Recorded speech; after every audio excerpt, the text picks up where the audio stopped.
Gandang araw mga bossing. Welcome po sa ating vlog, Ricana Mix Vlog. Ang ating pong lulutuin ngayon ay roasted chicken ala Kenny Rogers mga boss. Pero bago yung mga boss, shout out muna sa ating cook for today, Aldrin Sarmiento, Chikres, Buds Di Makulangan, Arjik Cuenca, Mardy, Primo Breakas, Kapglen, at sa lahat po ng tumangkilik po sa ating channel, marami pong salamat sa inyo mga boss. Tara, umpisa na tayo mga boss. Una mga boss, gabi pa lang po nakamarinate na po yung ating chicken para nakasiguro tayong malasa po ang ating chicken mga boss. Gamit po ang carrots, sibuyas, toyo, nor seasoning, ground pepper at saka mustard mga boss. Tsaka dahon ng celery yung kulay green mga boss. Dito mga boss, kailangan nyo po natin ng oven mga boss dahil yun po ang gagamitin ng ating manok pangluto mga boss. Isasalansan po natin dito sa food pan yan mga boss. Pagkatapos po natin isalansan, idadalhin po natin sa oven mga boss. Mga 2 oras po siya doon mga boss. Tsaka baliktarin lang po natin mga boss, baka masunog po yan. Yan mga boss. Tapos na po natin isalansan, dadalhin na po natin sa oven mga boss. Sasalang na po natin yan mga boss. At habang inantay po natin yung ating roasted chicken mga boss na maluto, ay pwede na po tayong gumawa ng ating gravy mga boss. Gamit po itong carrots, sibuyas, celery, at saka laurel, pamintang buo. Sabay-sabay po nating ilagay sa kawali yan mga boss. Pwede rin namang isa-isahin yan mga boss, pero sabay-sabay na po natin mga boss.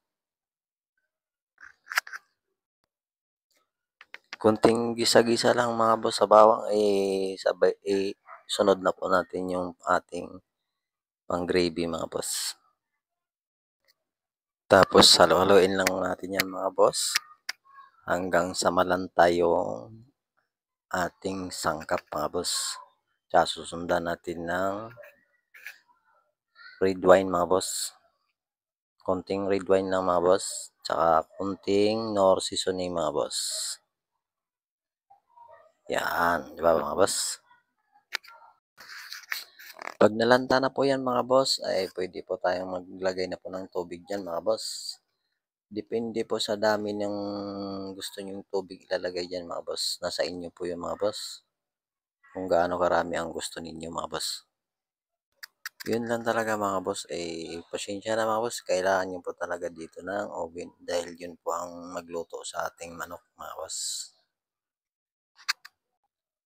Habang nasa bawah na po yan mga boss, ay maglagay din po tayo ng konting toyo dyan mga boss para pangpakulay po sa ating sabaw mga boss. Para maging dark naman po siya ng konti mga boss. Tapos, papakuluin na po natin yan mga boss.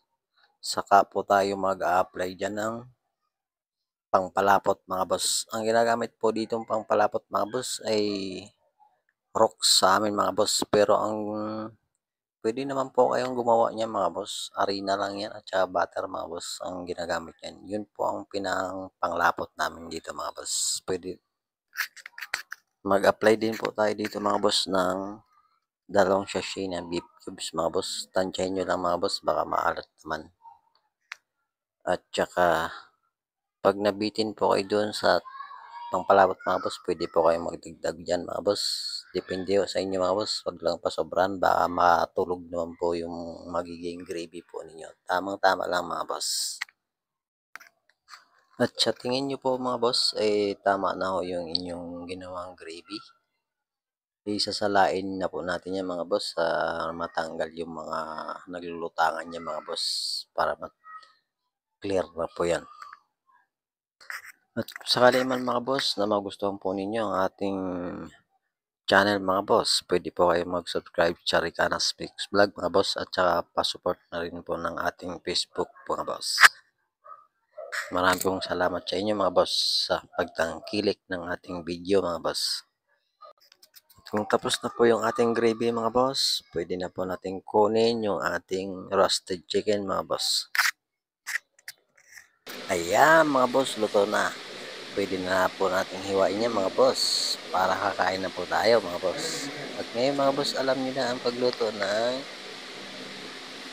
roasted chicken mga boss. Pwede nyo nang gamitin sa negosyo yan mga boss. Yayaman na kayo niya mga boss. Marami pong salamat sa inyong panonood mga boss. Hanggang sa muli mga boss.